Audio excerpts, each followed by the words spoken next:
Rafsan the ছোট ভাই নামে পরিচিত কন্টেন্ট নির্মাতা ইফতেখার রাফসানের বিরুদ্ধে গ্রেপ্তারি পরোয়ানা জারি করেছেন ঢাকার একটি আদালত। কর্তৃপক্ষের অনুমোদন ছাড়াই ব্লু ড্রিঙ্কস নামে একটি পানীয় বাজারজাত করার অভিযোগে তার বিরুদ্ধে এ মামলা হয়। ঢাকার বিশুদ্ধ খাদ্য আদালতের বিচারক আলাউল আকবর সম্প্রতি এ মামলায় তার বিরুদ্ধে গ্রেপ্তারি পরোয়ানা জারির আদেশ দেয়। ঢাকা দক্ষিণ সিটি কর্পোরেশনের খাদ্য পরিদর্শক কামরুল ইসলাম প্রথম আলোকে এ তথ্য নিশ্চিত করেছে।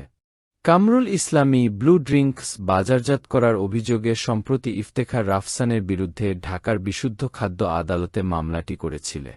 বাংলাদেশে জনপ্রিয় কন্টেন্ট নির্মাতাদের মধ্যে অন্যতম রাফসান দ্য ছোট ভাই। সামাজিক যোগাযোগ মাধ্যমে তার লাখ লাখ অনুসারী রয়েছে। সম্প্রতি একটি বিষয় ঘিরে তাকে নিয়ে সামাজিক যোগাযোগ মাধ্যমে ব্যাপক আলোচনা হয়।